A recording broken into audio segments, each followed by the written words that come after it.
Hello বন্ধুরা, কেমন আছেন? আশা করছি সবাই ভালো আছেন। আর আজকে এই বৃষ্টির মধ্যে বার হয়ে পড়েছি, যাব বারাসাত শাড়ি মহল অ্যান্ড কুর্তি হাউস, যেটা ডাকবাংলো মোড় এবং চাপাটালির মাঝখানে দক্ষিণ পাড়ায় রয়েছে। তো আজকে এখানে এসেছিলাম উজ্জ্বলদের সাথে। উজ্জ্বল ফোন করে ডেকেছিল যে ওদের একটা শ্যুট আছে, যদি আসতে পারিস আয়। তো সেই জন্য আমরা গেছিলাম, আর কিছু শাড়ি কিনবো বলে গেছিলাম। তো ওই জন্য ও বললো যে তাহলে আমরা শ্যুটে যাচ্ছি, প্রমোশন ভিডিও আছে, তো তো চলে আয়। তো ওই জন্য আমরাও গেছিলাম। আর এখানে দেখো ওরা শ্যুট করছে। তো ওরা ওদের শ্যুটগুলো করে যখন দেখতে খুব ভালো লাগে, তো আমি দাঁড়িয়ে দাঁড়িয়ে দেখছিলাম ওরা শ্যুটগুলো করছিল।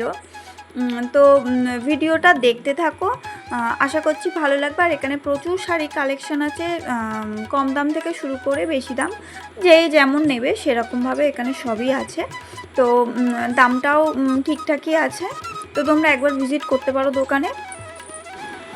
তো ওরা খুব সুন্দর করে ভিডিওগুলো করে, শ্যুট করে। আর এখানে সন্টু ওর নিজের প্রোফাইলের ভিডিওর জন্য ভিডিও তুলছিল, দিদিও তুলছিল।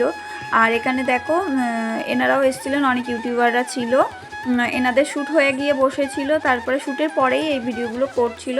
তো আমিও দাঁড়িয়েছিলাম, ওদের সাথে গল্প করছিলাম, খুব ভালো লাগছিলো। ওখানে কাকিমা বসেছিল, সুমির মা মাসি বসেছিল, এদিকে দিদির প্রোফাইলের জন্য ভিডিও করছিল। আর এখানে দেখেছো তাঁতের শাড়ি খুব মানে অনেকই আছে, অনেক তাঁতের শাড়ি আছে। আর এখানে আমরা দেখছিলাম মাসির জন্য শাড়ি, মানে সুমির মায়ের জন্য। উজ্জ্বল বলেছিল যে শাশুড়ির জন্য একটা শাড়ি পছন্দ কর, তো সেই শাড়িটাই দেখছিলাম। আর এখানে সব রকমের শাড়ি তোমরা পেয়ে যাবে। আর এই শাড়িটা একটু ভালো লাগছিলো, কিন্তু এটা নেওয়া হয়নি, অন্য একটা পরে নেওয়া হয়েছে। তো আর আমার একটা পাশমিনা সিল্ক পছন্দ হয়েছিল যখন শ্যুট করা হয় তখন, কিন্তু শ্যুট সারার পরে গিয়ে যখন ওটা নিতে যাব, তো তখন দেখছি ওটা অলরেডি অন্য একজন নিয়ে নিয়েছে।